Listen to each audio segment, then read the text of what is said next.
Buenos días a todos de nuevo.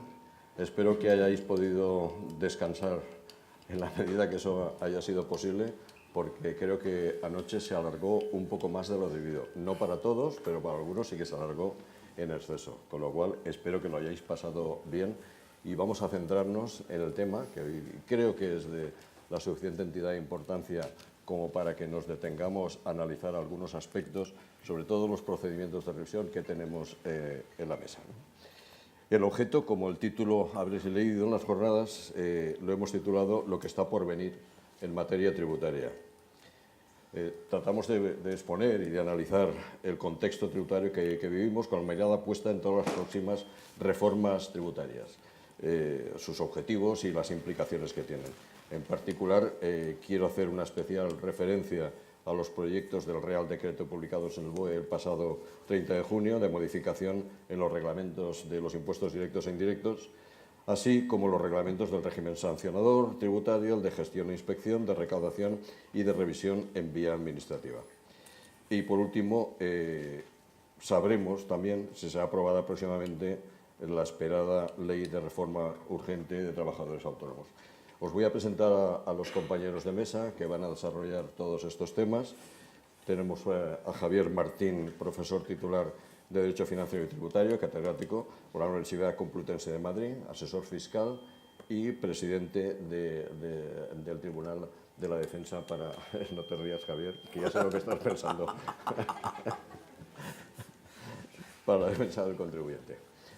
Es de sobra conocido, ha estado en muchas ocasiones con nosotros y con lo cual no necesita más presentación. Carlos Gómez Jiménez, subdirector general de tributos. Yo tengo un pequeño currículum aquí que me vas a permitir que lo lea para que sitúen cuál es tu perfil profesional. Licenciado en Derecho por la Universidad Autónoma de Madrid, pertenece al Cuerpo Superior de Inspectores de Hacienda del Estado y técnicos del Ministerio de Hacienda excedente, y técnicos de Auditoría y Contabilidad, también excedente. Ha desempeñado toda su carrera dentro del Ministerio de Hacienda, donde ha sido jefe de servicios de la Subdirección General de Tributos dentro de la Dirección General de Tributos. Actualmente es subdirector general de Tributos y coordinador de área de proyectos normativos en la misma subdirección. Previamente a los puestos anteriores desempeñó funciones de inspectoras de los tributos, estando adscrito a la Agencia Tributaria, la dependencia de Inspección Tributaria de Barcelona y Madrid. Es autor de diversos libros y publicaciones de fiscalidad y es profesor colaborador de diferentes instituciones como la Escuela de Hacienda Pública. Y por último, pues contamos con Lorenzo Amor, yo creo que tampoco necesita mucha presentación, conocido de todos vosotros también, presidente de ATA, que es la mayor organización de trabajadores autónomos de España. Entonces, él es perfectamente conocedor, yo creo que alguna pincelada novedosa nos puede dar sobre algunos temas en concreto que irán saliendo a la palestra de la mesa. Y, Lorenzo, te agradecemos mucho porque sabemos la complejidad de tus horarios y tus viajes y el poder estar prácticamente en todos los sitios. Entonces, que estés aquí entre nosotros. Eres presidente de ATA desde el año 92. Bueno, no, desde 2004. 2004. 92. Bueno, 2004. no hace tantos años, el 2004. Bueno, entonces ya sin más, que es cordobés, vive a caballo, bueno, entre Madrid, Jerez de la Frontera, bueno, y el periplo por todo el territorio nacional, ¿no? No, porque no para, ¿no? Es agente comercial de profesión, lleva prácticamente la mitad de su vida emprendiendo, pues, defendiendo la figura del trabajador autónomo y, como digo, es el máximo representante de la principal organización de trabajadores autónomos de España. Y bueno, yo creo que sin más, con esta presentación podemos entrar ya a desgranar un poco todo el organigrama que tenemos preparado para esta mesa redonda. Con lo cual, si os parece, pues podemos empezar por el primer bloque, que sería el régimen sancionador en materia tributaria. Y bueno, pues a ver quién quiere empezar con el mismo. Yo creo que, Carlos, tal vez seas tú la persona más adecuada para que rompa el hielo en este tema. Eso sí que se llaman bolas calientes. Buenos días a todos.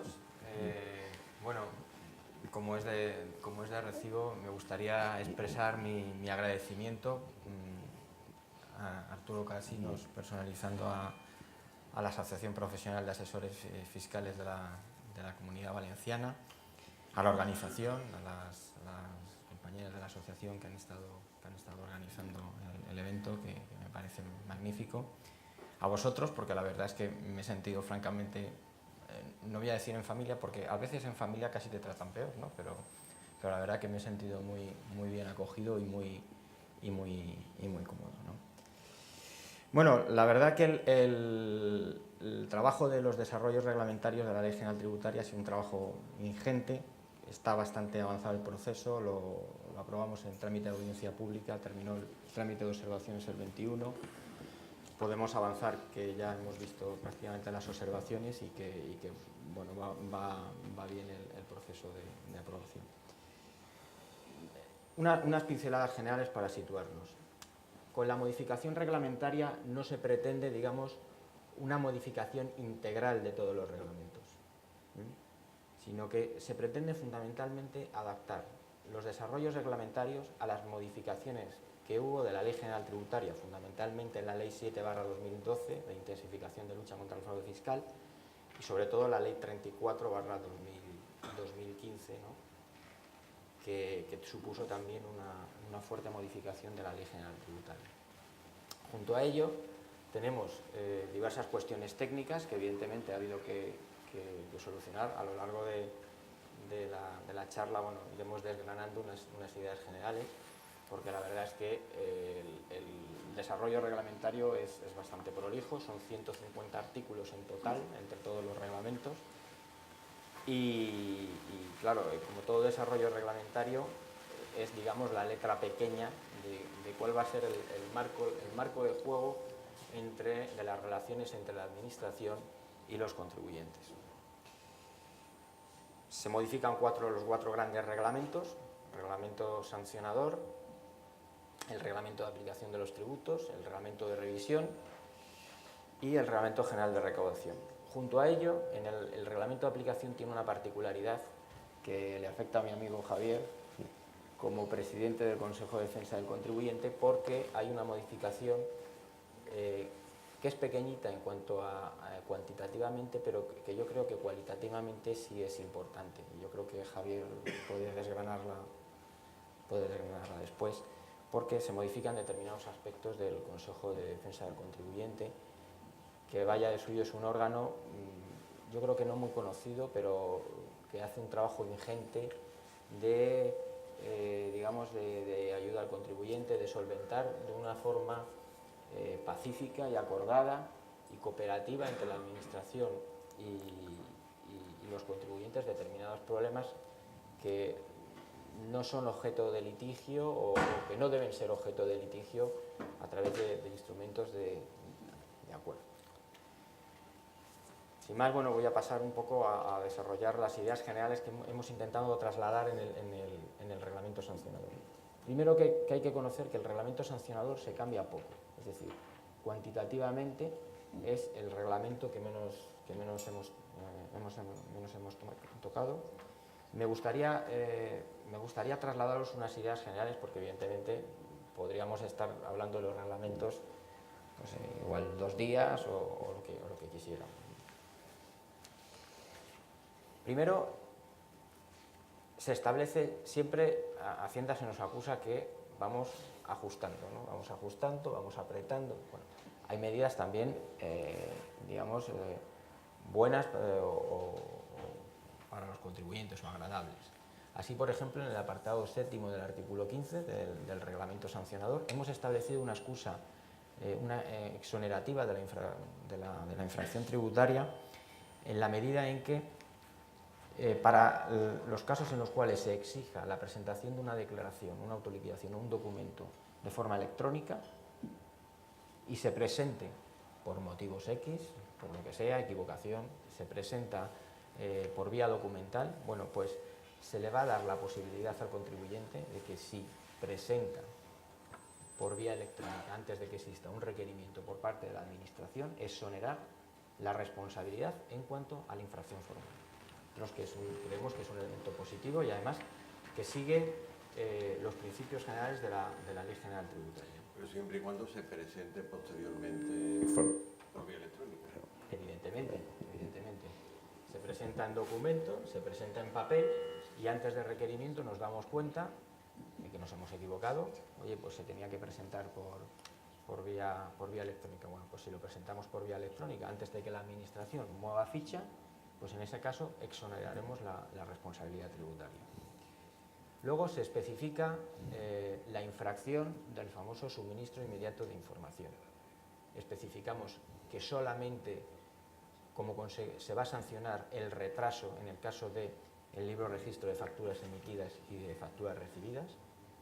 En el caso del libro registro de bienes de inversión y de determinadas operaciones intracomunitarias, también se va a sancionar el retraso, pero se va a sancionar con una sanción fija de 150 euros por registro, el 0,5% del importe de la cantidad que se haya retrasado en cuanto a la factura, solamente se va a aplicar al libro de registro de facturas emitidas y de facturas recibidas.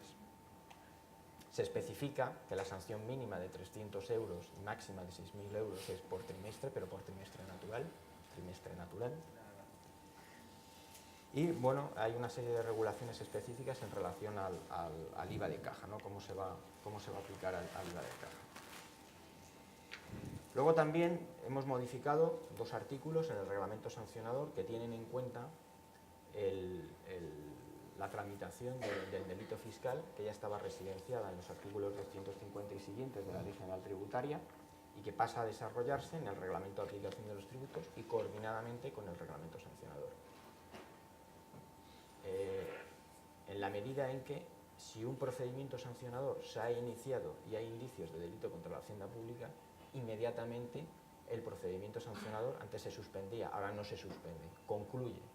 Si posteriormente se determina en sede judicial que no hay un delito fiscal, en su caso se podría iniciar el procedimiento sancionador, pero con posterioridad.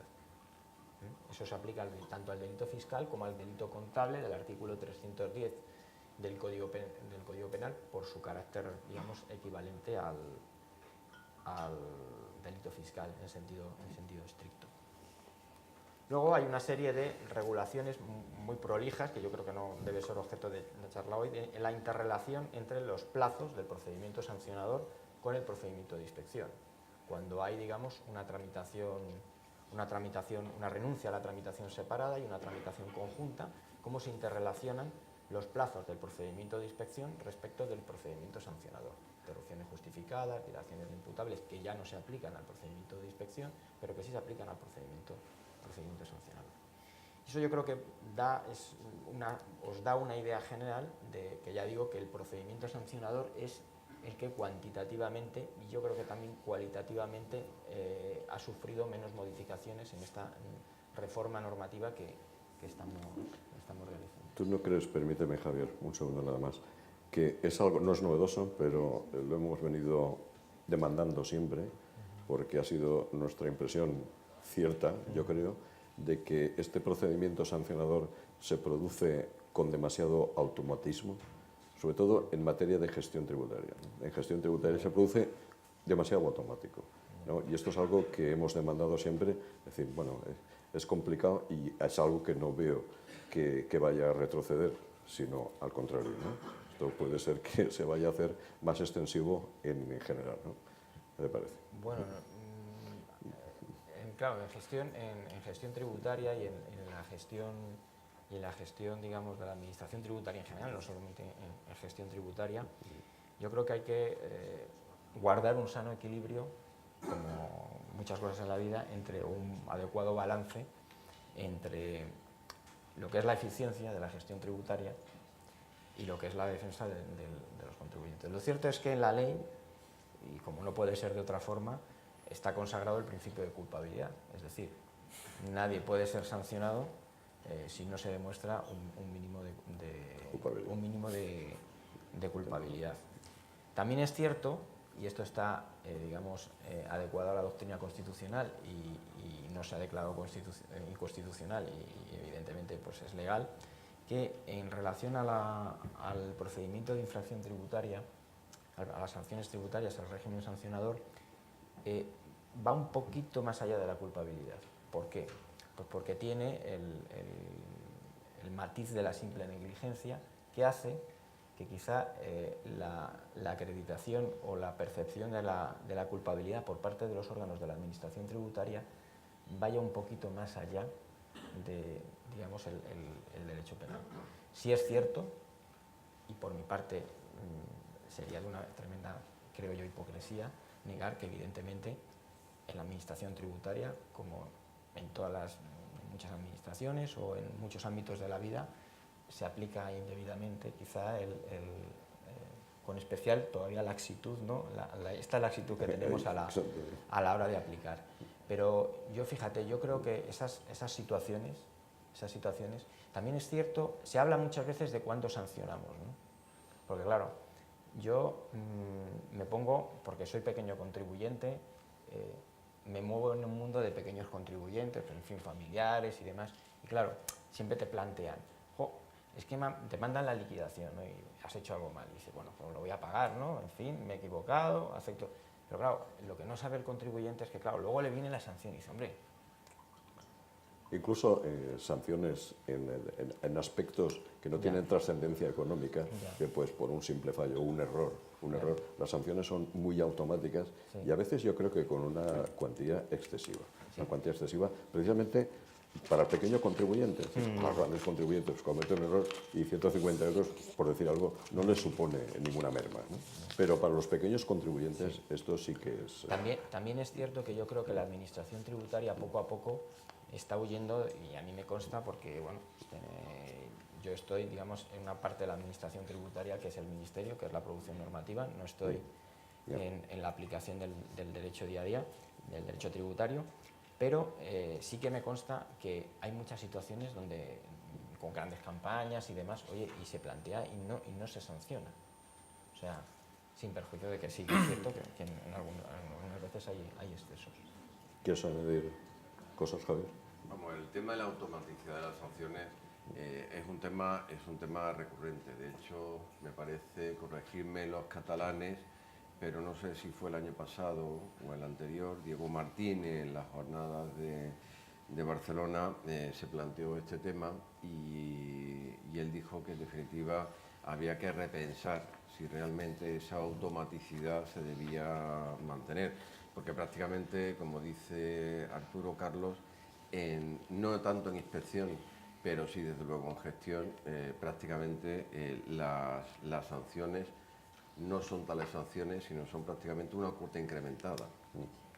Es decir, que porque ya uno sabe perfectamente que se comete la infracción y automáticamente lo que recibe eso es una sanción y al final se convierte en una cuota incrementada. Claro, son millones de actos administrativos y estoy contigo en que es muy difícil, pero o bien ante la dificultad que entraña, porque todo esto al final es un problema de prueba. Es decir, yo cojo, me sancionan y cómo demuestro de que no soy culpable, es un problema de prueba.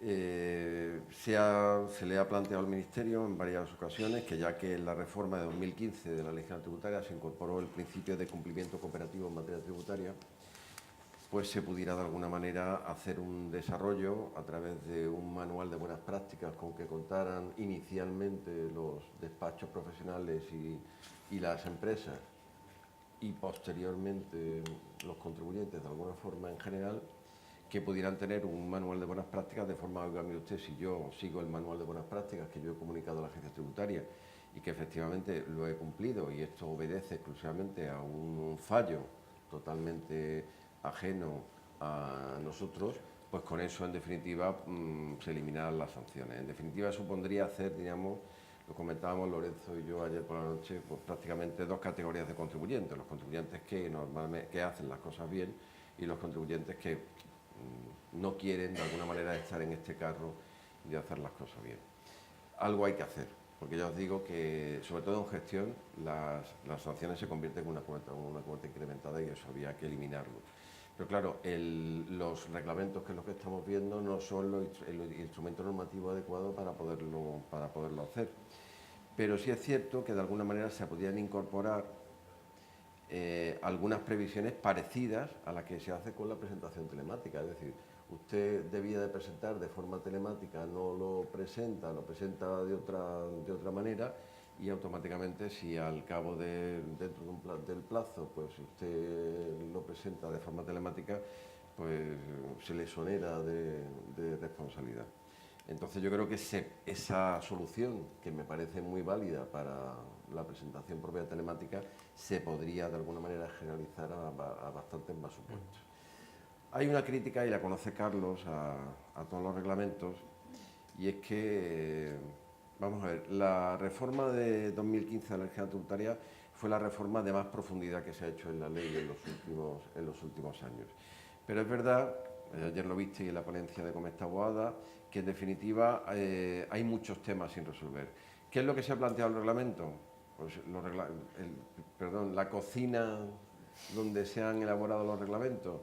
Pues los cocineros lo que han hecho ha sido, pues, hacer un esfuerzo por intentar solucionar, sin modificar la ley, problemas que se estaban planteando en el día a día, ¿no? Hombre, que vía reglamento se establezca una excusa absolutoria, eso realmente todos sabemos que no se puede realizar vía reglamento. Lo que pasa es que yo estoy encantado que se establezca, y por lo tanto no creo que nadie vaya a plantear un recurso contra el reglamento porque vulnere el principio de legalidad. Pero bueno, esa es una reflexión general. Pero ya os digo que como colectivo, y esto sí lo tenemos que pensar, tenemos que avanzar en dotarnos o en dotar a nuestras empresas de un manual de buenas prácticas, comunicar ese manual de buenas prácticas a la agencia, porque es la única manera de que podamos de alguna manera probar que es nuestra voluntad el realizar las cosas correctamente. ¿Y tú, Lorenzo, no crees que en la parte que a ti te compete, cuanto a los trabajadores autónomos, te llega con toda seguridad quejas en materia sancionadora de los autónomos, diciendo que, bueno, ¿cómo es posible, no? ¿Cómo es posible que por esta una infracción simple, pues pueda tener un alcance económico de poca cuantía, si tú quieres, pero para ellos tal vez no sea tan poca cuantía, ¿no? Bueno, en primer lugar, querido Arturo, agradeceros a todos la invitación.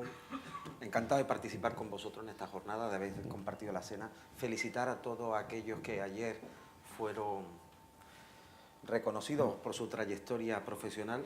La inmensa mayoría de los que estáis aquí sois autónomos y, por tanto, sabéis el problema que viven los autónomos y el problema también de la relación de los autónomos en muchas ocasiones con la propia administración, con la propia agencia tributaria. Porque yo lo voy a decir alto y claro. En los últimos años, los asesores fiscales, como los gestores administrativos, se han convertido en funcionarios de la agencia tributaria sin recibir ningún tipo de prestación por hacer la labor que estáis haciendo.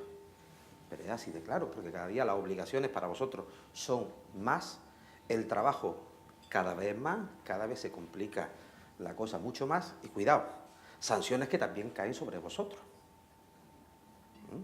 No solamente sobre el contribuyente, o en este caso la persona para la que trabajáis, sino en muchas ocasiones también para vosotros. Una vez dicho esto, yo fui miembro del grupo de trabajo de la reforma de las administraciones, y con esto os diré algo que en aquel momento defendí. Se consiguió algunos avances, pero otros no. Vamos a ver, yo creo que el tema de las sanciones se ha convertido en una vía de recaudación automática, y creo que está en lo que es los presupuestos que pueda tener la propia Hacienda y la propia agencia tributaria. Yo creo que eso va a la cuenta de resultados en cualquier empresa, pues va, ¿cuántas inspecciones vamos a hacer? Tanto. ¿Cuánto vamos a recaudar de sanciones? Tanto. Con lo cual, la sanción se ha convertido ya en un ingreso efectivo. Y eso es un problema, porque damos por hecho que va a haber sanción. Cuidado, y aquí entro donde entraba antes. La administración te obliga a ti a responder en tal fecha. Antes del día 20, antes del día 5, según cuando recibas la carta. Ya me gustaría a mí que la administración, y esto lo dije en la reforma de las administraciones, tuviera la misma fecha en contestar al administrado. Segundo, la administración sigue sancionando al administrado cuando no cumple. A veces por dolo, negligencia, inexactitud. Pero yo no conozco todavía la sanción a la administración cuando la administración yerra. que a veces devuelve el dinero con los intereses, pero no hay sanción. Y digo esto porque a veces es una de las cosas que me preocupa oye, estamos en un sitio, yo sé que Javier participa en muchos grupos de trabajo, yo también, y estas son cosas que hay que decirlas. Yo entiendo que la sanción tiene que existir, pero las sanciones no son igual, no es lo mismo, la sanción grave. Fijaros que ahora uno de los temas que estamos con el Ministerio de Hacienda, porque está bajo su paraguas, el régimen sancionador con la morosidad, ¿vale? Pero ¿sabéis una cosa? Ya en ese grupo de trabajo que vamos a empezar a trabajar, está por aquí Paco de Palacio, que es nuestro asesor que está en este tema, ya se está planteando las sanciones a las empresas que se demoran en pagar. Pero no a esos ayuntamientos que tratan 500 días. ¿Por qué? Entonces, yo esto quiero dejarlo en el debate, ¿no? Primero, creo que los regímenes sancionadores a veces... A mí hay que sancionar a una persona que comete fraude fiscal. Yo creo que en esto se ha avanzado mucho en España, el Código Penal ha avanzado, y creo que para adelante. Ahora, cuidado. Cuidado esas pequeñas sanciones de 150 euros que las sufren a veces por no presentar un documento, por presentar fuera de plazo. Ayer lo hablaba con el propio Carlos, ¿no? Yo ya se lo he dicho al Ministerio. Hay que detener el adelanto en el calendario de la presentación del modelo 347. Oiga, y si no lo detienen, paren un régimen sancionador. No sancionemos a nadie porque la gente pueda equivocarse en 500 euros con respecto a unas compras o a unas ventas con una empresa. Dejen ustedes un periodo que nos podamos aclarar.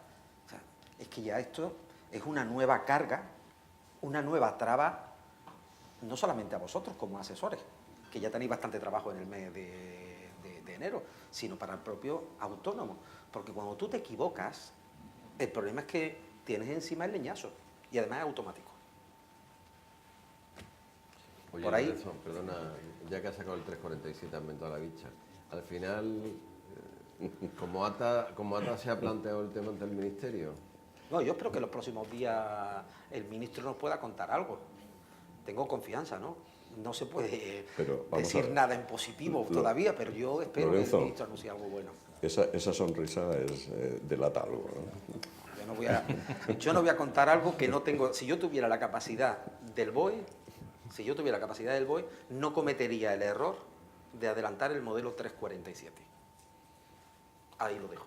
Yo creo que Lorenzo ha dado una de las claves, que estamos dando por aprobada una norma que todavía no está en el BOE. Entonces, con ello no quiero decir ni que se vaya a aprobar, en principio es una cosa que está anunciada, con lo cual tiene visos de que vaya a ser aprobada, más visos de que vaya a ser aprobada, o en términos de probabilidades, más probabilidades de que vaya a ser aprobada que no. Pero es cierto, me quedo, y que todavía no está aprobada.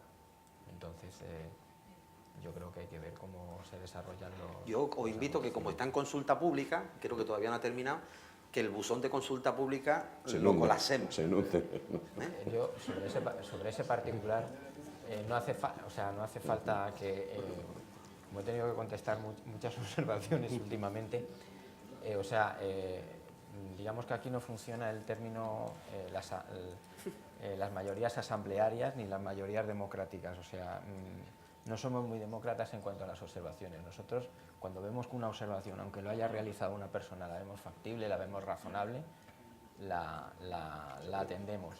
Y por otro lado, en el tema del 347, aunque funcionara el principio democrático, yo creo que ya es vox populi, ¿no? Que lo que estaba diciendo Lorenzo, ¿no? Ya está en la calle, que bueno, que evidentemente no es una medida que haya gustado mucho, digamos, a los contribuyentes, ¿no? Y entonces, pues bueno, en el Ministerio somos conscientes, en la agencia me consta que también son conscientes de esta cuestión, de este problema, como lo querramos llamar. Pero fíjate, Carlos, se nos puede plantear la duda, dice, bueno, ¿cuál era la necesidad de anticiparlo al mes de enero, la presentación del 347?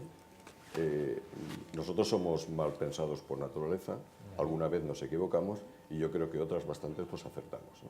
Que no nos dé tiempo a que las empresas concilien cantidades entre cliente y proveedor, es decir, ese puede ser un motivo para el anticiparlo, y no quiero ser mal pensado, pero no puedo evitarlo. No sé, Arturo, la verdad es que la propia potencia que tiene la administración tributaria, quizá a lo mejor eso era más entendible, no sé, cuando empezó a funcionar el 347 y tal, pero yo creo que hay muchísimas claves informativas que no hace falta, o sea, que porque esté cuadrado el 347 no quiere decir qué es lo que primero mira el inspector, por otro lado, bueno, y lo que mira gestión, Sí, pero el 347, saltan automáticos, ¿eh? sí, pero Cuando no hay coincidencia en las cifras. Ya, pero no quiere decir que porque haya coincidencia, yo creo que hay otros elementos informativos Sí, que... seguro, pero además de... No quiero pensar que esa sea la razón. Una de las cosas que ha planteado Carlos en el reglamento de régimen sancionador, y sí es importante que lo tengáis en cuenta, es que cuando en la reforma de 2015 se incorporó a la ley general tributaria un título independiente dedicado al delito fiscal como desarrollo de las previsiones del Código Penal, lo que ha hecho el reglamento de régimen sancionador tributario también ha sido establecer un régimen especial. Os digo con esto porque en las liquidaciones vinculadas a delito tienen un régimen especial en el título de la ley y tienen un régimen especial en el desarrollo reglamentario. Hasta el punto que se puede entender que son procedimientos distintos, el procedimiento, digamos, ordinario de inspección y el que termina o que finaliza con una liquidación administrativa no vinculada a delito, de lo que es el procedimiento de inspección que finaliza con una liquidación vinculada a delito.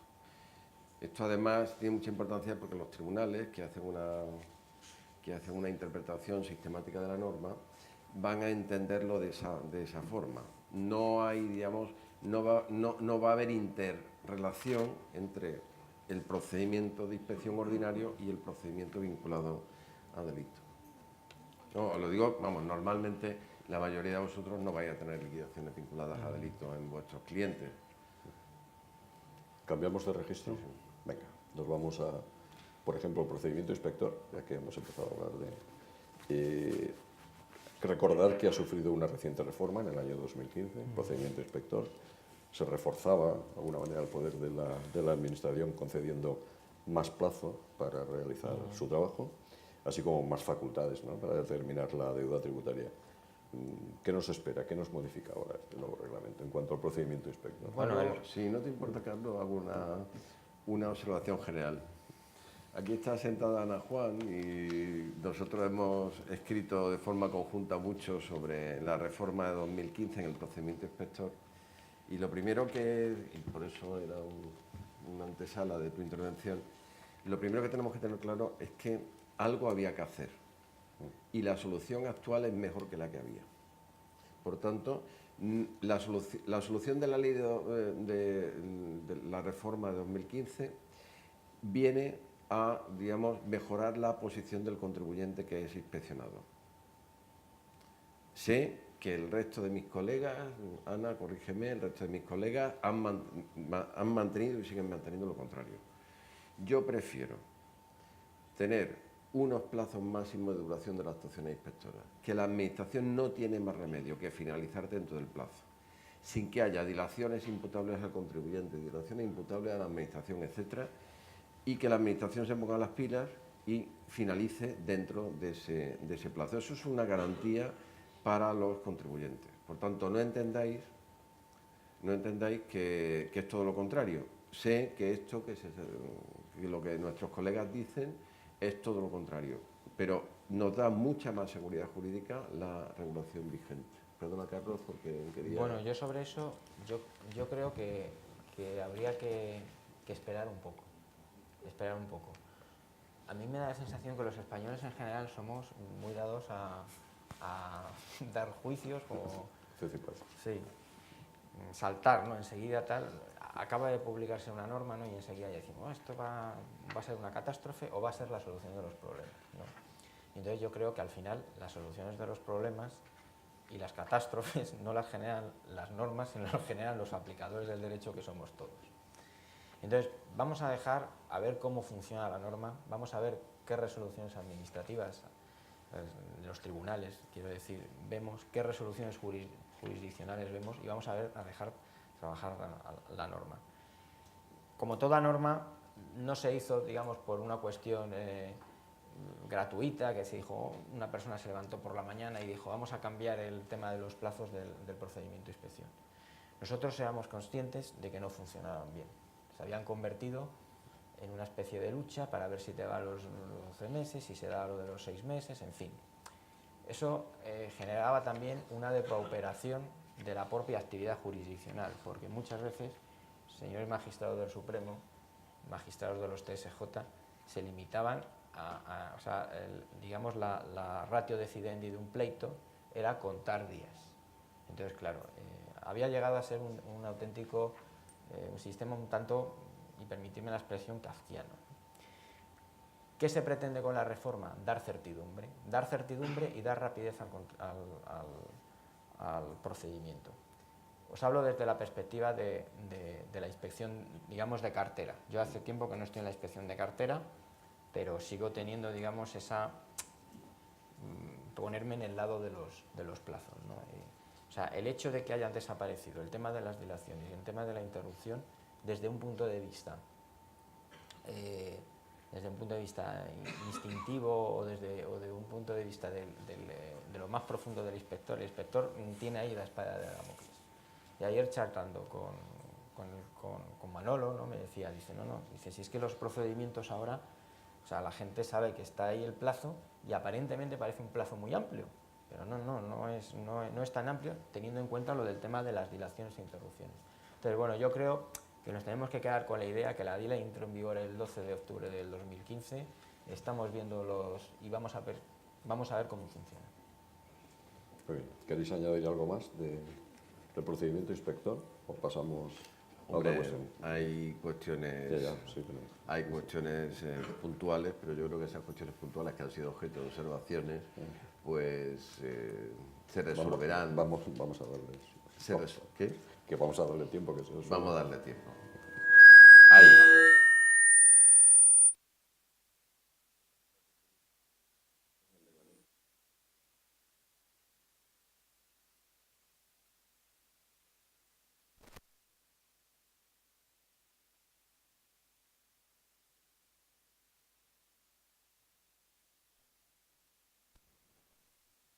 ¿Sí o no? Ahora. Vamos a ver. No, lo que te decía, el reglamento de gestión e inspección es el que tiene más modificaciones de calado y ahora veremos algunas concretas. Pero en materia de inspección se han hecho observaciones y yo creo que a lo mejor esas observaciones se van a tener en cuenta y por tanto no creo que debamos entrar ahora a analizarlas. Vamos a recaudación, ¿os parece? Uno de los temas que más, y esa en principio te la dirijo a ti, Lorenzo. Gracias por no preguntarme por el tema de inspección. Me llevo muy bien con los inspectores fiscales.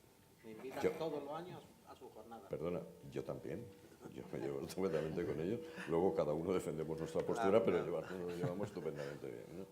Te decía que uno de los temas que más nos ha incomodado últimamente pues ha sido al relativo a los aplazamientos y fraccionamientos. Tú sabes toda la movida que hemos tenido unos meses atrás hasta que eso se solucionó de la mejor manera posible, ¿eh? De la mejor manera posible, bueno, afortunadamente, ¿no? Porque es algo que nos tenía bastante preocupados, ¿no?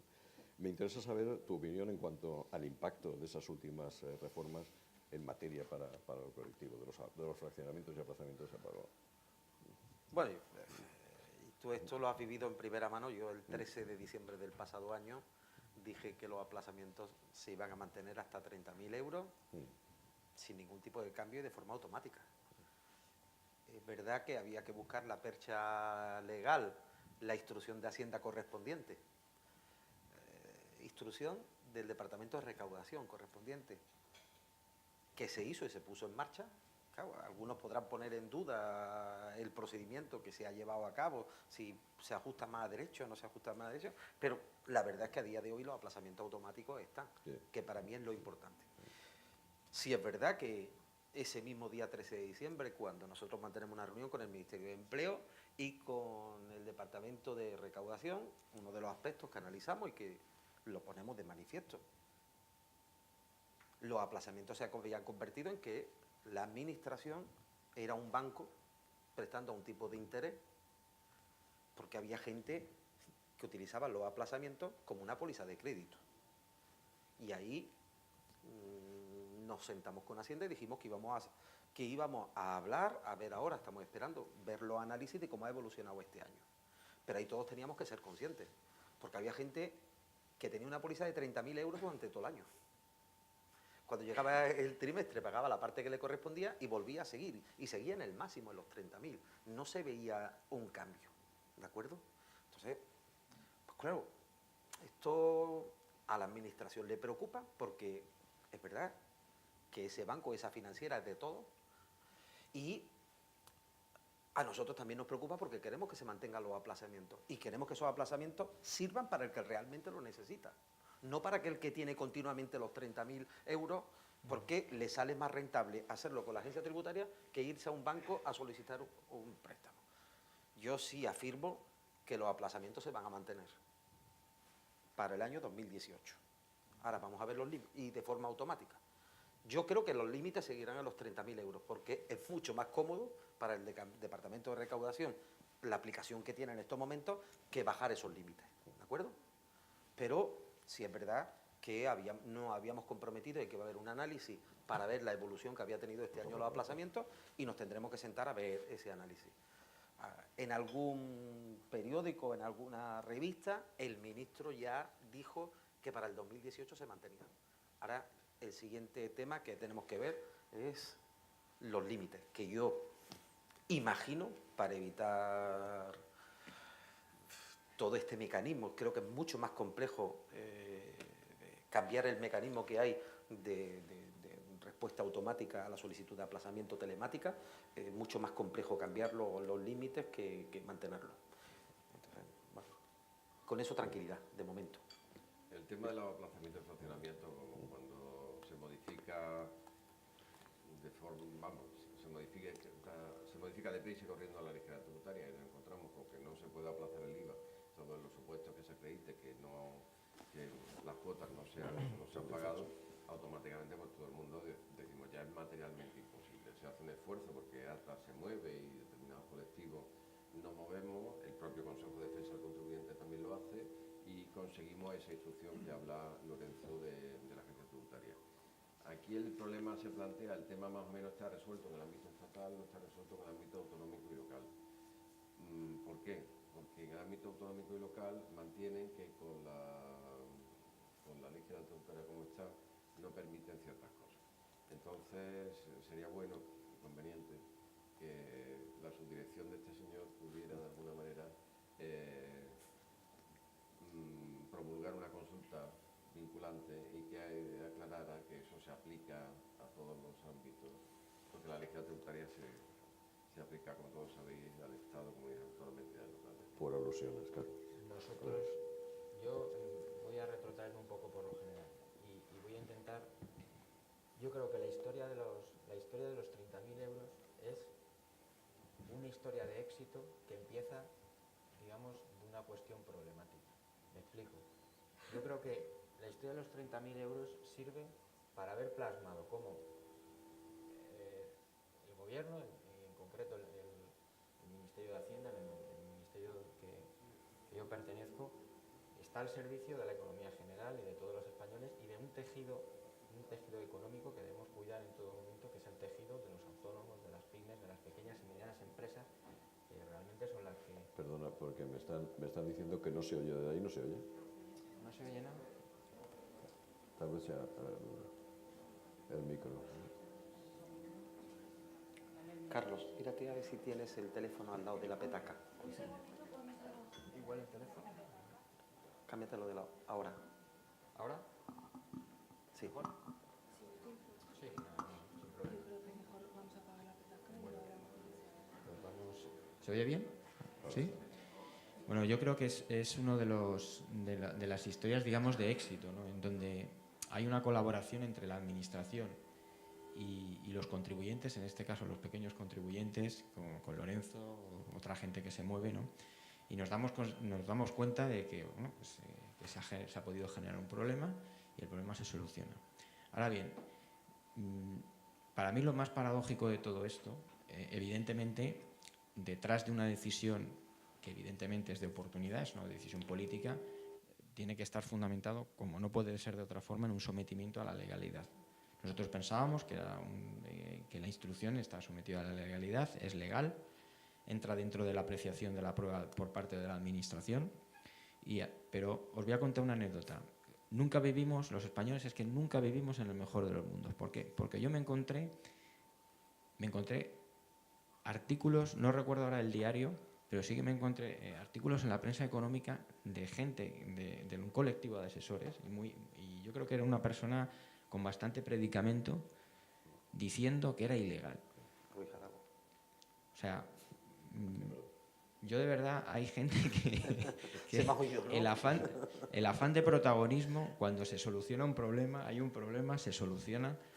Yo siempre he creído, yo soy inspector, pero me creo más jurista que economista, ¿no? Qué oportunidad de callarse. Y yo creo, efectivamente, que el derecho tiene que ser un instrumento para que nos sirvan mejor a las relaciones económicas y sociales de los humanos, ¿no? No debe ser un obstáculo. En este caso funcionó bien. No obstante, había personas que no estaban de acuerdo, ¿no? Pero bueno, en fin, yo creo que es una historia de éxito lo de los 30.000 euros. Y de momento se mantiene. De momento Yo lo que sí te decía, Carlos, que en la medida de lo posible, si aparte de esa instrucción de la agencia, se pudiera tener o bien un informe de los del 12 de la legislación tributaria, o bien una contestación a consulta que seguramente se te habrán planteado, sí sería conveniente, para unificar ya un criterio y que nos dé un margen de seguridad jurídica. Con el tema de los aplazamientos, nos ha llegado muy recientemente varias sugerencias al Consejo. No sé si son temas puntuales que me plantean o por el contrario es algo que estáis ya notando. Y es que en esos aplazamientos de menos de 30.000 euros, cuando se conceden, si tú pides una reconsideración del aplazamiento, automáticamente Recaudación te está diciendo que no. Ya os digo, tengo encima de la mesa varias sugerencias en este sentido y estoy pendiente de verme con la agencia para ver exactamente si eso es así o es un tema de alguna delegación puntual de la agencia. Porque no tiene nada que ver, es decir, una vez concedido el aplazamiento, porque son los requisitos para ello, si en un momento determinado hay un problema transitorio de tesorería, etcétera, y pides una reconsideración del aplazamiento, no tiene sentido que se te deniegue, por norma. Es decir, que no podemos vincular, diríamos, la concesión del aplazamiento de menos de 30.000 euros a que uno de los requisitos para que te lo concedan es que ese aplazamiento no se pueda reconsiderar. ¿Algo más de recaudación? ¿Queréis comentar alguna cosa más? ¿Algo novedoso? Que está aumentando la recaudación, eso es importante. Que ha aumentado la recaudación. Eso es importante. Hombre, es fundamental, ¿no? Bueno, yo quería comentar que, bueno, simplemente, porque la verdad que me resulta bueno, una cosa que entretenida y que tiene... yo siempre hablo de la señora María, ¿no? Personificando aquel contribuyente medio, la señora María es mi madre, ¿no? Que yo creo que puede interesar, ¿no? Y es el tema de la reforma de las subastas, ¿no? Del régimen de subastas. Se ha cambiado el sistema de subastas para agilizarlo, transparencia dentro del programa CORA de las administraciones públicas, de reforma de las administraciones públicas, y se van a fomentar, se van a desarrollar las subastas tributarias a través de una plataforma que existe en el Boletín Oficial del Estado, donde se van a agilizar, se va a hacer absolutamente transparente, porque van a ser subastas online. Y bueno, esperamos que tenga mucho éxito y que bueno, sirva para cubrir deuda, ¿no? Para recaudar y bueno, y sea una historia de éxito, ¿no? También como los 30.000 euros. Sí, os llamo la atención con una modificación que se hace en el reglamento, pero ya os digo, lo tomáis con cautela, porque no sé si al final eso va a quedar como está. Como sabéis, hay un tema que no está resuelto en la legislación tributaria, que lo hemos dicho por activa y por pasiva, que es qué ocurre en aquellos supuestos en que yo solicito la suspensión en vía económica administrativa con otras garantías, con garantías por tanto distintas del aval, o sin garantías y acredito el por qué no puedo aportar garantías. Sabéis que en ese supuesto se produce una suspensión cautelar del pago, pero que si se deniega automáticamente la suspensión, la consecuencia, como es lógico, es que la deuda entra en vía de apremio. ¿Qué es lo que estamos haciendo en los despachos desde que la actual ley general tributaria entró en vigor en su momento? Pues lo que estábamos haciendo era, presentamos una solicitud de suspensión y presentamos una solicitud de aplazamiento o fraccionamiento. ¿Para qué? Para que si se denegaba la suspensión no viera la liquidación en vía de apremio. Y se modifica el 46.8 diciendo que no se puede admitir una solicitud de aplazamiento o fraccionamiento cuando ha instado con carácter previo una solicitud de suspensión. A mí personalmente, ya os digo, lo hacemos así porque es que no tenemos otra solución, porque es que si no nos encontramos con la liquidación en vía de apremio. Pero vamos, ese tema lo planteo y ya Carlos, que es buena persona, posiblemente lo resolverá en el reglamento, eliminando ese párrafo, ese nuevo apartado 8 del 46. Pasamos a gestión tributaria, ¿os parece? Vamos allá. A ver, me gustaría que nos informarais pues, acerca de la nueva regulación en materia de arrendamiento de vivienda a través de las plataformas online. ¿Me permites que haga una introducción? Claro. No a través de las plataformas online. Vamos a ver. Lo que voy a decir, me han criticado muchísimo porque dicen que eso no es lo que dice la Dirección General de Tributos, pero yo sé leer, hombre, y algo sé de este tema. Vamos a ver, viviendas turísticas. Primero, aquí yo no entro ni mucho menos a hacer una crítica sobre si realmente hay competencia o no desleal frente a la industria hotelera, etcétera, etcétera. Ese tipo de cosas no entro. ¿Cómo tributan las viviendas turísticas? Pues las viviendas turísticas, esto se plantea a la Dirección General de Tributos, la Dirección General de Tributos se ponen de acuerdo, la Subdirección de Renta se pone de acuerdo con la Subdirección de IVA y encuentran una solución. Vamos, primero, porque tributos se encuentra con que no hay, me habéis oído muchas veces hablar siempre de que el derecho tributario es un derecho adjetivo, es decir, hay una regulación sustantiva, imaginaros, de las viviendas turísticas, y lo que hace el derecho tributario es, en base a esa regulación sustantiva, pues de alguna manera establece cuál es su régimen tributario. ¿Aquí qué nos encontramos? Aquí nos encontramos con que no hay regulación sustantiva. Muchas comunidades autónomas han empezado a establecer normativas específicas, pero básicamente centradas en lo que son controles. Una asignando un número de identificación a la vivienda, para ello exigen que se le aporte determinada documentación, etc.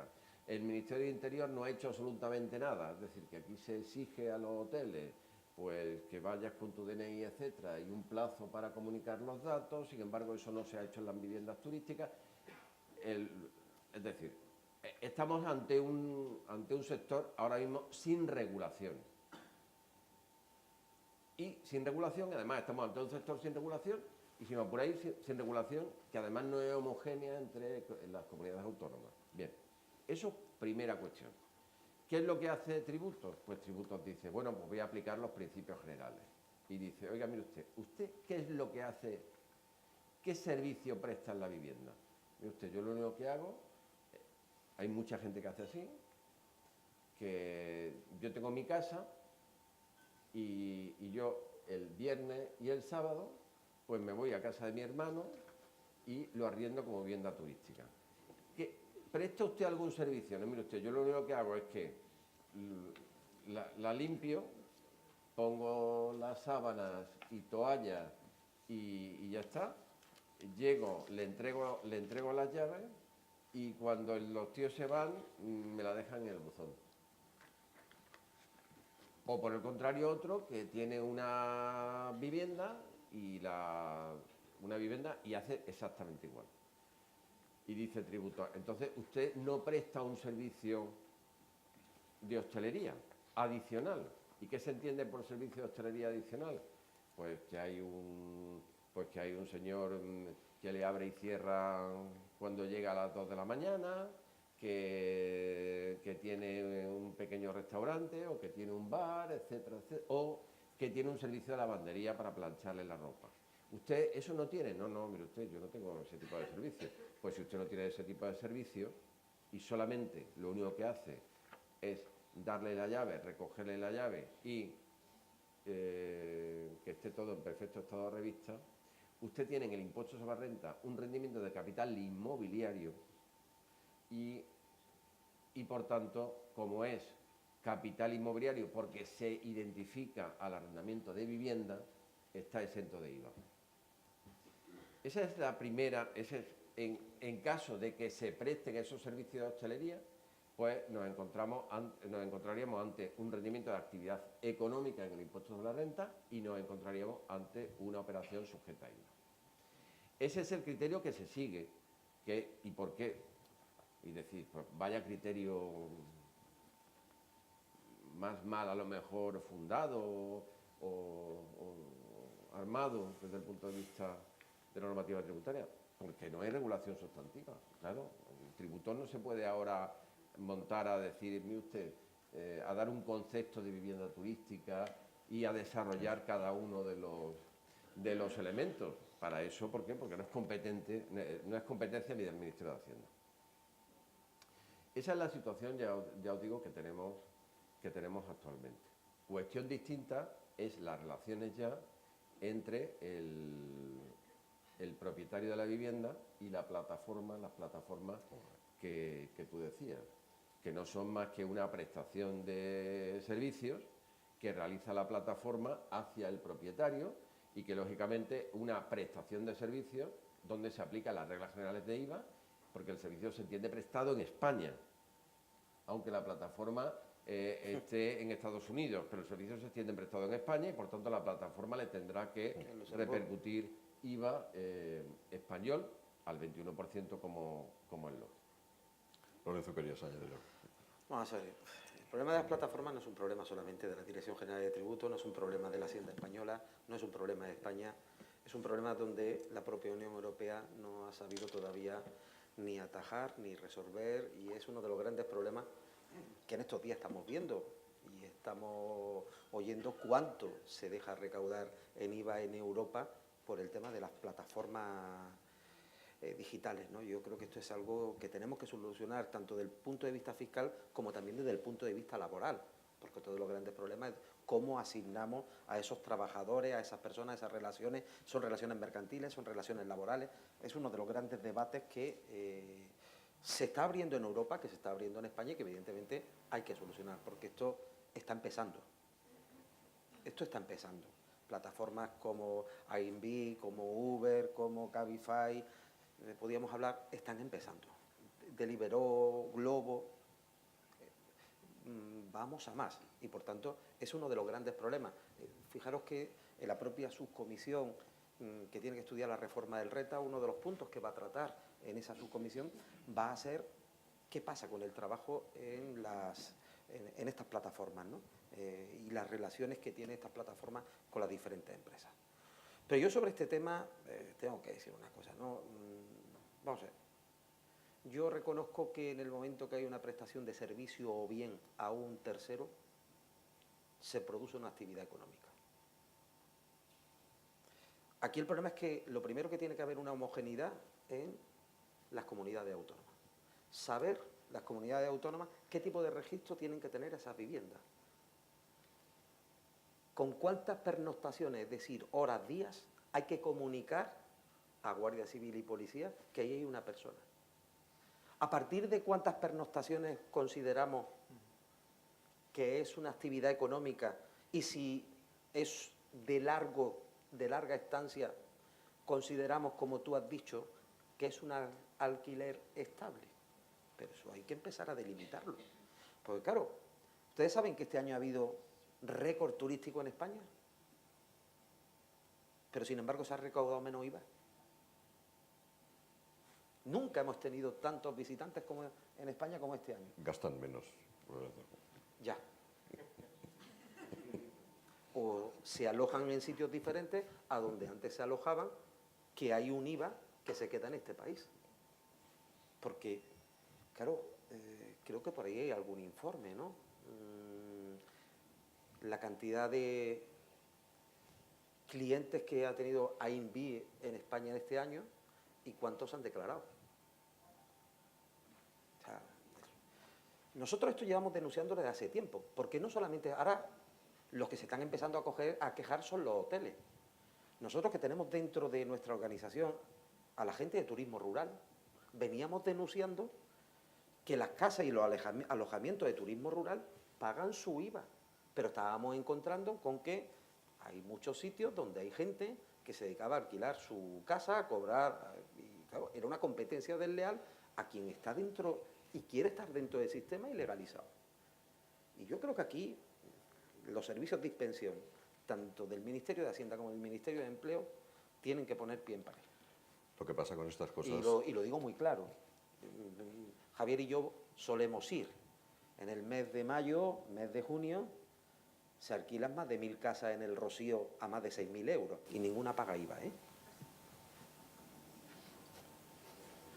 De todas maneras, en la línea que comenta antes, porque yo creo que Carlos va a dar algo de luz a este tema ahora, pero la solución que propone el reglamento, que veremos ahora, es una solución perfectamente acorde con la directiva, que sería en definitiva, vamos a ver, no vincular, o sea, que la diferencia para ser actividad económica o no, porque el dato que ha dado Lorenzo es cierto, es decir, todavía no tenemos el dato de lo que se ha recaudado de IVA el IVA que han ingresado los hoteles, pero este año concretamente ha bajado, o sea, una de las causas de la bajada de IVA en el verano, en julio y agosto, ha sido básicamente el auge de las viviendas turísticas. Porque es que hay una diferencia abismal, o sea, hay una diferencia abismal entre el turismo que ha entrado y el número de turistas que se han alojado en hoteles. Es decir, pero no os podéis imaginar. Entonces, claro, eso lo multiplicamos por el tipo de IVA y nos sale una cantidad bastante significativa. Vamos a ver, esto hay que dar una solución. Y la solución parte porque, desde luego, se estudie un título competencial en el 149 de la Constitución o algo por el estilo y se establezca por lo menos un régimen, como tú decías, uniforme en todas las comunidades autónomas, pero no solo un régimen uniforme donde se trate el tema también, porque claro, como decía Lorenzo, ¿va el dueño a dar la llave? ¿Va el dueño a limpiar? ¿O a quién contrata? Porque eso es economía sumergida pura y dura. No, y no solamente eso. Los cumplimientos tienen que ser igual para todos. Es decir, yo esto pongo el ejemplo de Uber y del taxi, que a mí me parece muy bien, que la competencia es buena, el taxi tiene que... Ahora, a un conductor de Uber o una persona que presta un transporte de viajeros se le debe exigir las mismas condiciones de inspección técnica de vehículos, etcétera, etcétera, que se le está exigiendo al taxi. En un alquiler vacacional de un matrimonio se le tiene que exigir las mismas condiciones que a ese pequeño autónomo que tiene un hostal. Y tiene que tener las mismas inspecciones de todo, absolutamente de todo. Prevención, etcétera, etcétera. Háblanos de la solución. Aprovechando el transporte, me ha venido a la cabeza que hay un tema que no quiero dejar pasar por alto y algo tendrás que decirnos con respecto a esto, ya que estamos en gestión. El tema de los módulos de los transportistas, a mí me parece importante. Ahora se acaba la prórroga, se acaba ese plazo, ¿y qué es lo que va a ocurrir con ellos, Lorenzo? Pues bueno, vosotros sabéis mejor que yo, ¿no? Pero tenemos conocimiento que al tenerse como base el año 2017, ya nos cuentan que hay algunos transportistas que han dejado de facturar este año. Porque como se va a tener en cuenta el año que viene que la facturación a empresas no debe superar los 75.000 euros, pues ya hay transportistas que han dicho, ya no facturo más, para poder seguir en módulo. Esto que yo estoy diciendo, y que es una cosa obvia, se la ha trasladado a la agencia tributaria. Y yo se lo he dicho al propio ministro y al propio subsecretario, ¿no? Aquí tenemos un problema. El transporte, cuando se fijan los límites de módulo, no puede tener la misma consideración que el del bar. Por una razón. Porque el transporte, cuando emite una factura, el 40% de esa factura es carburante. Y eso dispara la facturación. Y hace que se salga enseguida de los límites. Sacar al transporte en estos momentos de módulos es una locura. Primero porque ya quedan poquitos. Es una locura. Ahora, ¿quién quiere sacar el transporte de módulos? ¿Quién quiere destruir al pequeño transporte? El Comité Nacional del Transporte. ¿Quién forma el Comité Nacional del Transporte? Las grandes compañías de transporte. Porque esto hay que decirlo. En este país, si es verdad que cada individuo es un voto, hay diferentes organismos que lo forma el capital. El número de trabajadores que tenga, el volumen de facturación. Y el Comité Nacional de Transporte no está formado por transportistas, por lo que mucha gente pueda creer. No. Están AENA, está la autoridad portuaria y está empresas de transporte, pero evidentemente grandes multinacionales. Al final, el voto que tiene el transportista, los 200.000 transportistas autónomos que hay en España, tiene 3 votos. Muy poco, ¿no? Bien. Y aquí es donde planteamos el problema, ¿no? Entonces nosotros estamos preocupados por una cosa, porque podía tener estos buenos visos de solucionarse y de que hubiera otra prórroga, pero nos encontramos con una dificultad añadida.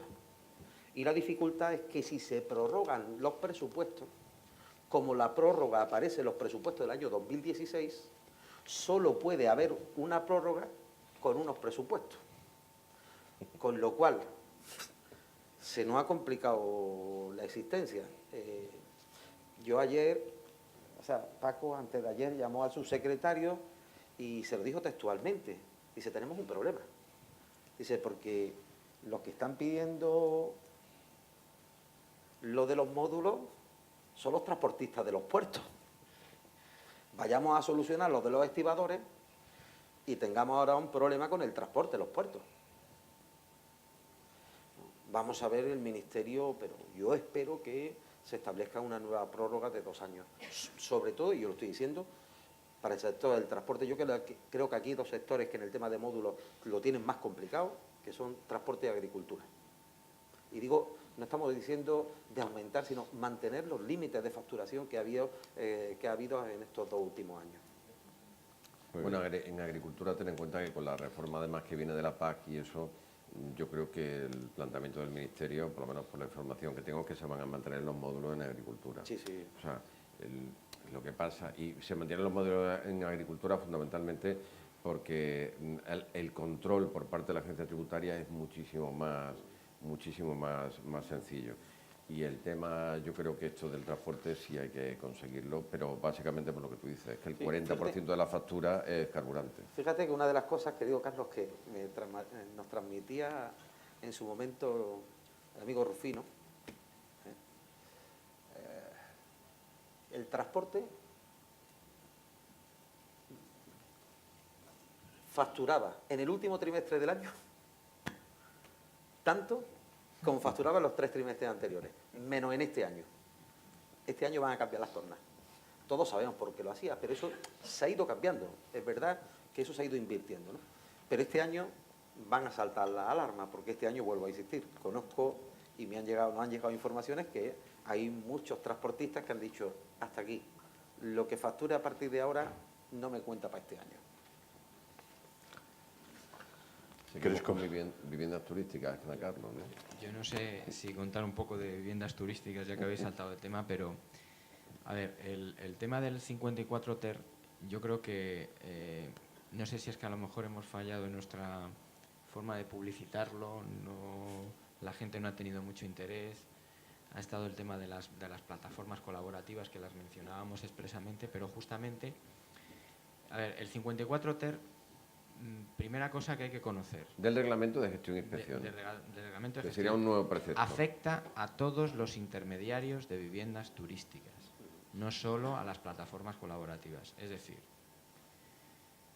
la agencia donde mi padre hace 25 o 30 años en Torremolinos alquilaba el apartamento, en la medida en que ese alquiler pueda ser considerado turístico, estará obligada a presentar la obligación informativa igual que las plataformas colaborativas.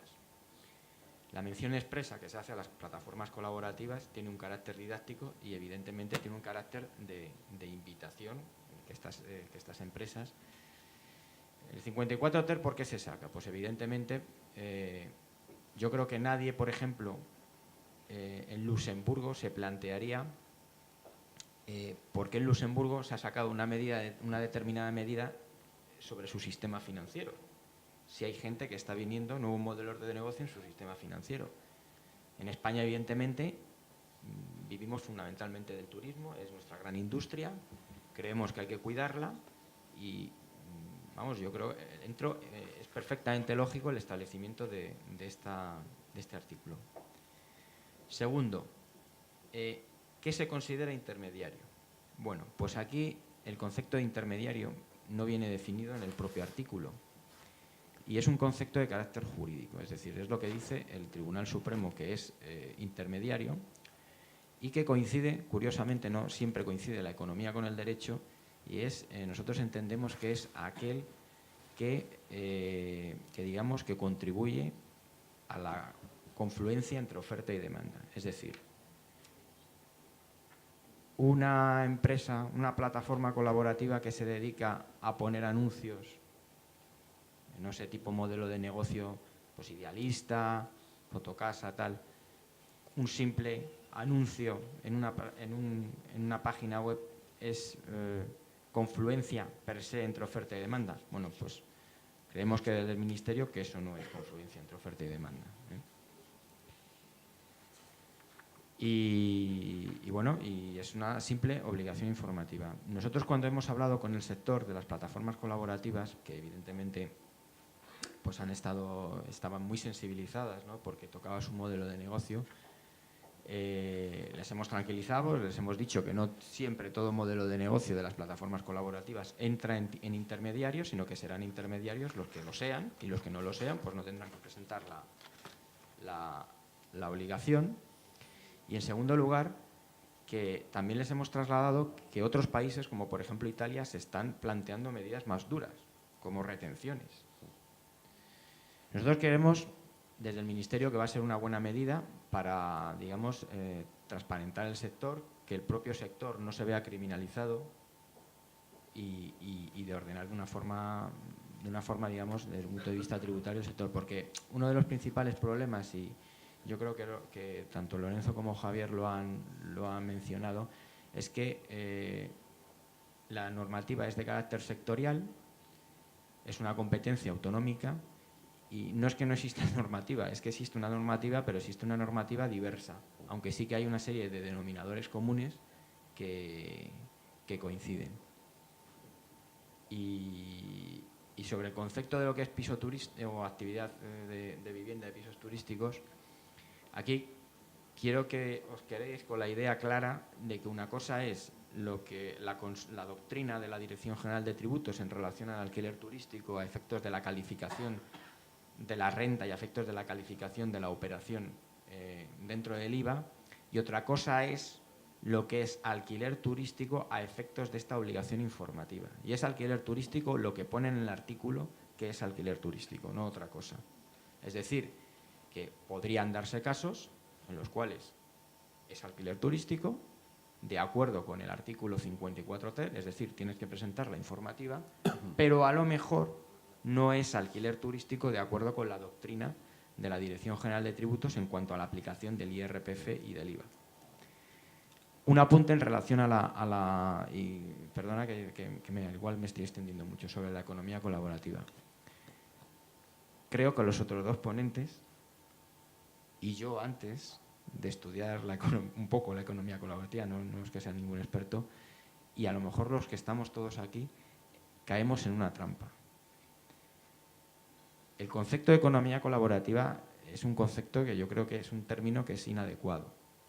Es economía digital, no sé cómo la podríamos denominar. Y ellos han focalizado la economía colaborativa en un pequeño contribuyente que tiene un alquiler y que antes ponía un anuncio en la panadería de la urbanización de apartamentos y ahora lo pone a través de Airbnb o de HomeAway o otra plataforma. El propio Tribunal Superior de Justicia Europeo ya ha dicho que Uber no es economía colaborativa. Claro. ¿Cuál es el problema? que en en las ciudades como Madrid, Barcelona, hay fondos de inversión que no son la señora María que alquila el apartamento viernes y sábado, que están comprando edificios enteros. Claro, desde un punto de vista de una actividad turística que es esencial para nosotros, para el tejido empresarial e industrial español, claro, ¿no? ¿Cómo se puede entender que un edificio alquilado con pisos turísticos, no sometido a ningún tipo de normativa, ni siquiera gubernativa, que eso es muy importante? O sea, quizá a lo mejor lo fiscal y lo económico sea lo menos importante. Hay diferentes cuestiones en cuanto a orden público que están en juego, no esté sometido a ningún tipo de normativa y al lado haya un hotel con un empresario sometido a todo tipo de normativas, de licencias, de seguridades. Vamos, yo, y aquí ya no hablo como subdirector de tributos, sino hablo como una persona que vive en España, ¿no? Como un ciudadano español. Desde luego hay cosas que no me llaman mucho me llaman mucho la atención, ¿no? Me llaman mucho la atención. Estas cosas, la normativa siempre va por detrás de la inventiva. Entonces, tal vez sería aconsejable o sería recomendable que la normativa acelerara un poco más el procedimiento en aras de establecer pues una seguridad en todos los sentidos, no solamente ya en el aspecto tributario, sino, como tú bien dices, en todos los sentidos, materia de seguridad, etcétera, etcétera, ¿no? Bien, pasamos, si os parece, al cuarto y último punto, porque a mí sí que me gustaría, cuando acabemos este cuarto, que es la revisión en vía económico-administrativa, sí que me gustaría dar opción a que Lorenzo comentara algunas cosas que yo tengo anotadas con él y que previamente ya habíamos comentado, si no me pongas caras raras, que sí lo sabes. Y luego dar opción para que cualquiera que quiera, que tenga alguna cuestión de todo lo que hemos estado hablando o no se haya llegado a hablar, pues que tenga la oportunidad de hacerlo llegar aquí a la mesa. Y sí que os agradecería, antes de que se me olvide, que os rogaría que cuando acabe esta mesa redonda, la clausura la va a realizar el delegado del Gobierno, Juan Carlos Moragues, pero sí que os rogaría que no os marcharais para darle la debida prestancia al acto y con la presencia del delegado del Gobierno. A partir de ahí empezamos ya con una revisión en vía económico-administrativa. Bueno, todo tuyo. En cuanto a la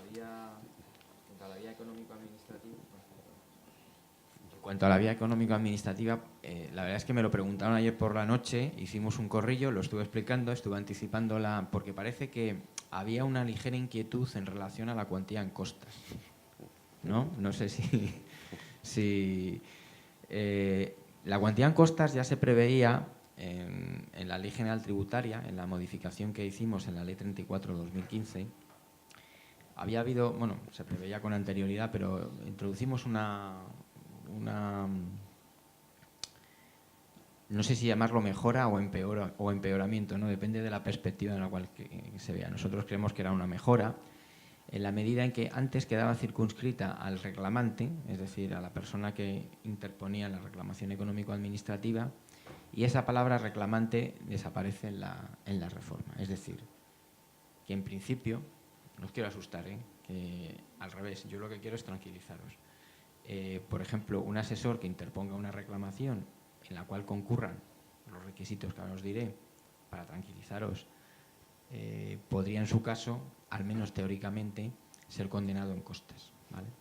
Bueno, la ley hemos desarrollado en el reglamento, perdón, hemos desarrollado este aspecto y bueno, básicamente reproducimos un poco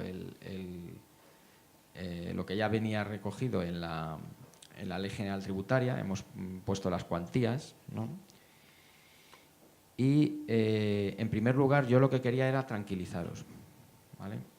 Para que concurra una condena en costas se deben de dar básicamente dos requisitos. Primer requisito, que no haya habido una estimación total o parcial de la reclamación, es decir, que si te dan la razón íntegramente o parcialmente no te van a poder condenar en costas porque se considera que está justificada per se en la interposición de la reclamación. Es decir, que nos desestimen íntegramente la reclamación es el primer requisito. Y el segundo requisito es que el tribunal aprecie temeridad y mala fe, ¿no? en los términos que establece el reglamento. En fin, temeridad y mala fe son dos elementos que el tribunal valorará en cuanto a la resolución de las costas, y yo entiendo que la condena en costas no va a ser aplicada. Pues yo entiendo que quienes aplican la norma son personas razonables y no va a haber una generación de condena en costas, porque de hecho la condena en costas lleva mucho tiempo prevista y que yo sepa, No se ha utilizado nunca. nunca se ha utilizado. No hay ningún elemento adicional para entender ahora que se vaya a utilizar, sin perjuicio de que evidentemente, si se da alguna situación, pues se pudiera utilizar. Pero el hecho de que se desarrolle este tema en el reglamento no quiere decir que ahora se vaya a utilizar, y con ello os quiero tranquilizar, ¿no? Podemos decir que es un temor infundado, ¿no? Efectivamente, Vale. hasta donde yo sé. Muy bien. Bueno, básicamente el tema de condena en costa, yo lo he dicho muchas veces por escrito, la condena en costa no se puede establecer en vía reglamentaria. Todo lo que se dice en el reglamento, si se quiere decir, hay que incorporarlo a la legislación tributaria y no puede ser objeto de un reglamento. Entonces, si algún tribunal económico administrativo, que siempre hay un garbanzo negro en cualquier colectivo, pues interpone una condena en costa, pues lógicamente tendremos que ir por vulneración de derechos fundamentales, porque se está vulnerando lógicamente principios constitucionales, y se anularía esa condena en costa. No tiene sentido porque la vía económica administrativa es una vía gratuita, y no creo que la reacción del ordenamiento frente a una actuación de temeridad o mala fe, o de utilizar, diríamos, en fraude de ley la vía económica administrativa, pues tenga que tener esa condena en costas. Pero comparto totalmente con Carlos en el sentido de que no ha habido ninguna condena en costas y no creo que vaya a haber en el futuro, ¿no? Muy bien. ¿Queréis añadir algo más con respecto? No, es que básicamente los temas son temas muy puntuales y muy técnicos. Bien, yo sí que te decía antes, Lorenzo, sí que hay algún tema que no me gustaría que se quedara en el tintero, como por ejemplo, lo estuvimos comentando ayer, el tema de los TRADE, de las indemnizaciones de los TRADE, el considerarlas exentas en el impuesto sobre la renta de las personas físicas.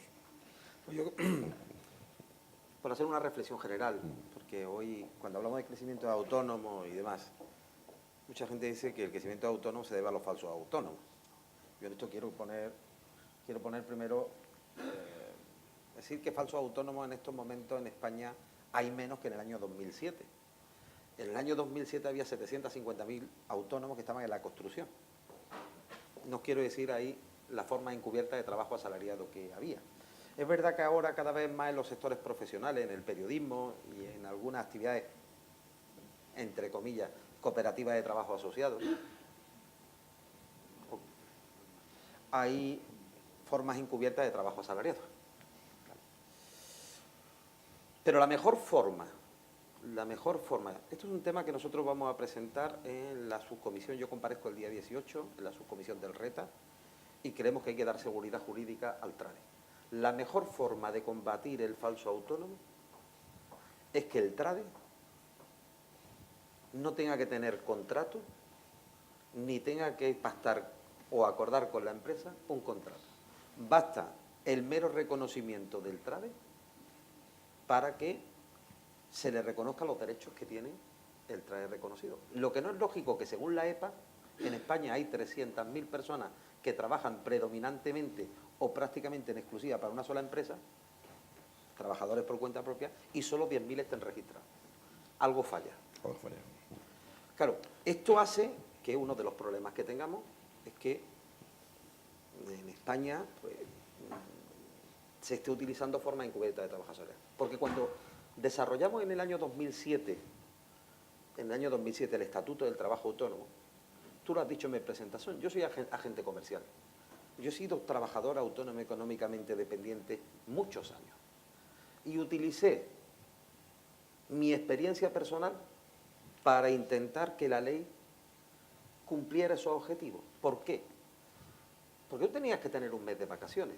No era posible que un autónomo que trabaje en exclusiva para una empresa esté todos los meses trabajando sin que tuviera unas vacaciones. Evidentemente no pagadas, pero sí que cuando trabaja de forma continuada la empresa supiera que ese autónomo que trabaja para ti prácticamente en exclusiva tiene que tener un descanso. conciliar su vida laboral y familiar. Que la ruptura unilateral tuviera una indemnización cuando fuera por causa, incluso que estuviera el llamado acuerdo de interés profesional. ¿Qué problema nos hemos encontrado ahora mismo? Y es un problema gordo. Lo planteo porque es posible que a alguno de ustedes les llegue. Alberto, ¿puedo nombrar la compañía? Ustedes saben que se han fusionado Panrico y Bimbo. Dos compañías que se fusionan.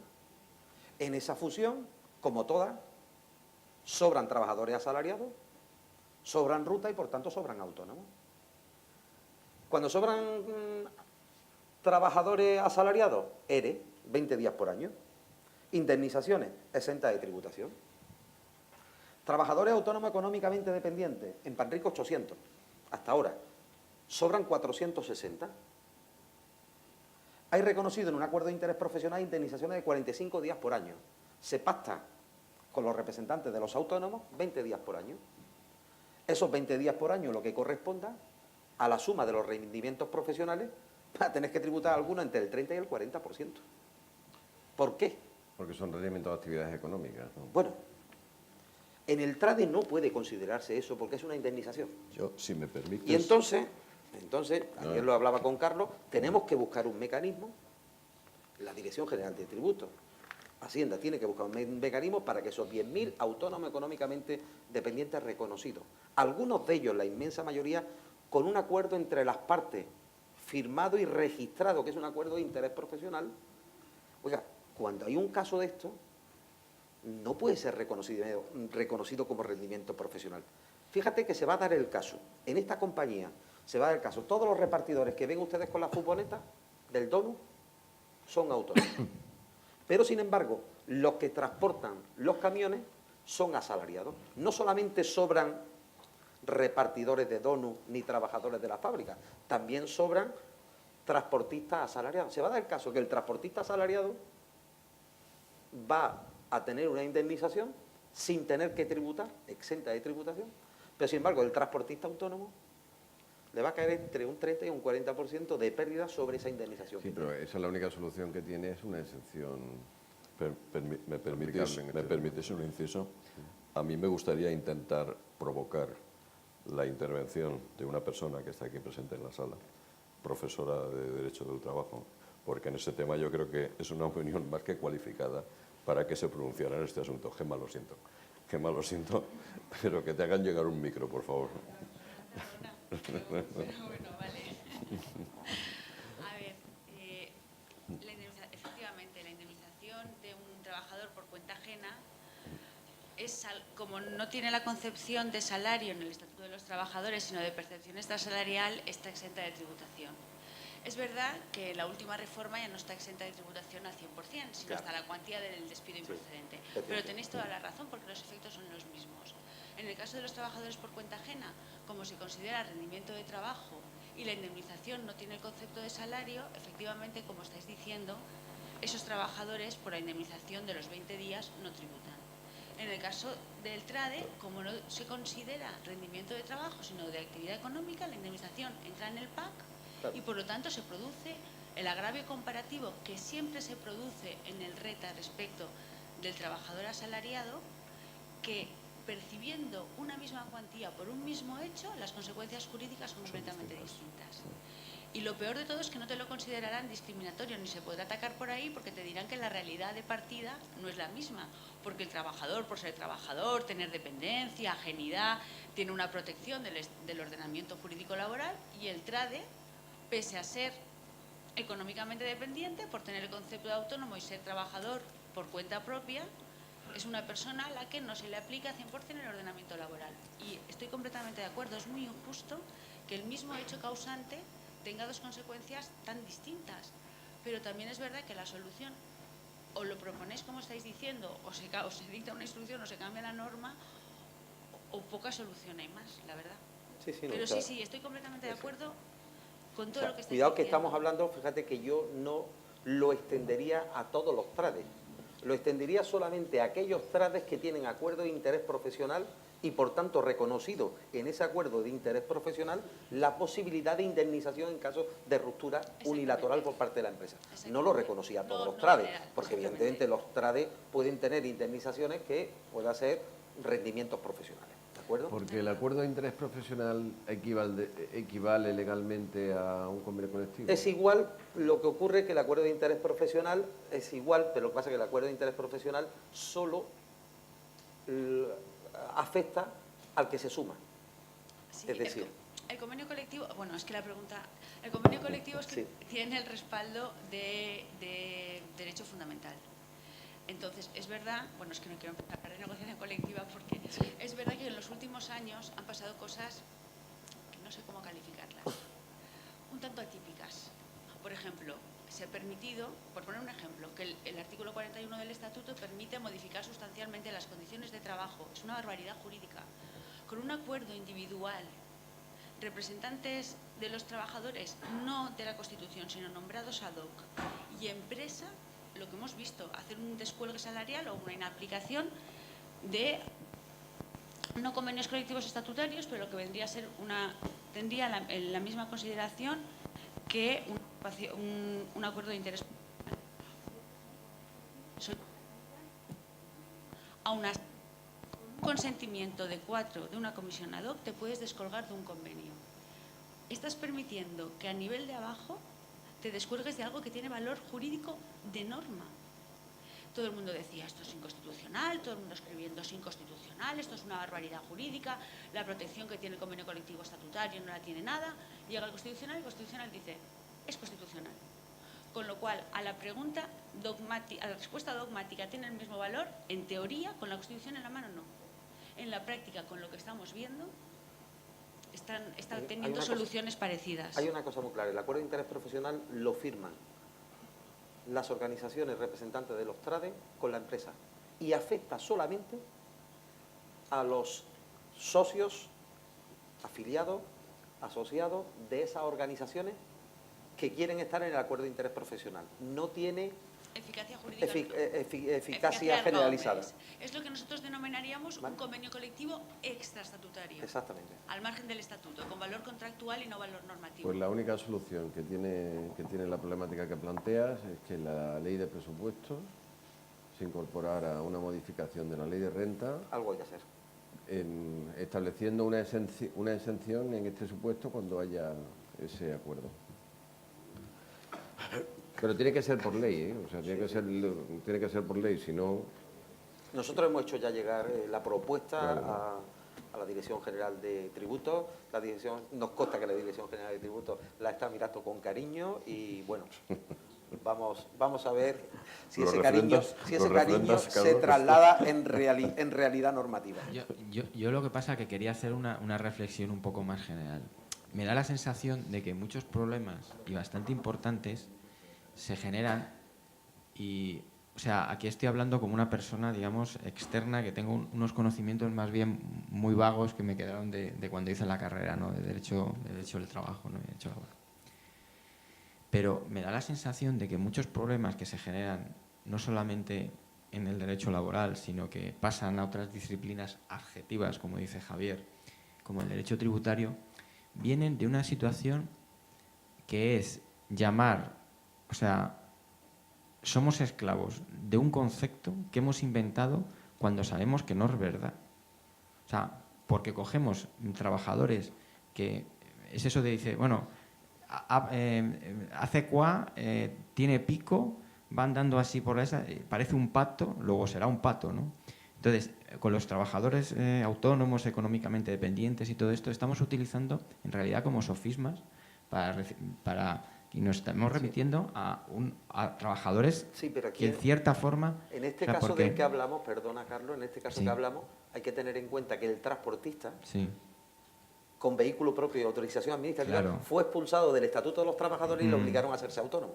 claro. Es decir, no es que estemos hablando... Claro, pero que quiero... Es una no reflexión... es que estemos hablando de una forma encubierta de Sí. trabajo asalariado o alguien que tenía que ser un asalariado. Sí. No, aquí hay que ser claro. Que me da la sensación de que hay Los muchos... transportistas, bueno, porque le interesaba a las empresas de transporte en determinado momento, a los lobbies del transporte, puedo decir mucho, en determinado momento, que no estuvieran como asalariados para ahorrar costes, fueron expulsados del Estatuto de los Trabajadores y se introdujo que todo aquel transportista con vehículo propio de autorización administrativa tenía que ser autónomo. Se le obligó a ser autónomo. Claro, no tiene otra opción.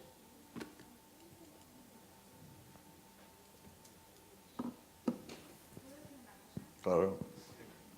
Simplemente por poner un poco, por echar un poco más de leña al fuego, como no hay. Voy a poner un ejemplo de lo que acabáis de decir y de que cuánto, por supuesto que lo sabéis, pero que si se quiere obtener una solución, se obtiene y se cambia la norma por los transportistas o por lo que voy a contar ahora. Lo que voy a contar ahora es verídico. Año 2006, la relación laboral especial de los abogados en despachos profesionales. Cuando empiezan los despachos grandes en España, empiezan a tener sucursales, empiezan a crecer, etcétera, etcétera. Hay dos de ellos, no voy a decir los nombres. Sí. Uno que tiene a todos los trabajadores, a todos los abogados como trabajadores, y el otro los tiene a todos como autónomos. Obviamente, el que los tenía como trabajadores cotizaba por ellos, les pagaba las vacaciones, les pagaba 2 pagas extras, etc. El resto los tenía como trabajadores autónomos. Claro, el que los tiene como trabajadores pone una denuncia a los que los tiene como autónomos. La cuantía económica era tan relevante que interviene el gobierno. Los llama el ministro a esos 2 despachos y a otros 2 para ver qué solución podían alcanzar para que el autónomo, si quisiera, fuese autónomo y el otro, si quería, que pudiese ser asalariado, pero sin que entre ellos hubiese competencia desleal. Y se inventan la figura, porque se la inventan, de relación laboral especial de los abogados en despachos profesionales. Con lo cual, a día de hoy, si yo soy abogada de una empresa, soy asalariada. Si yo soy abogada autónoma, acabo la carrera, hago el examen, me monto mi chiringuito, si quiero, soy autónoma. Y si trabajo en un despacho profesional, no soy ni autónoma ni asalariada normal. Lo pongo como ejemplo de lo que ocurre cuando se quiere obtener una solución imaginativa.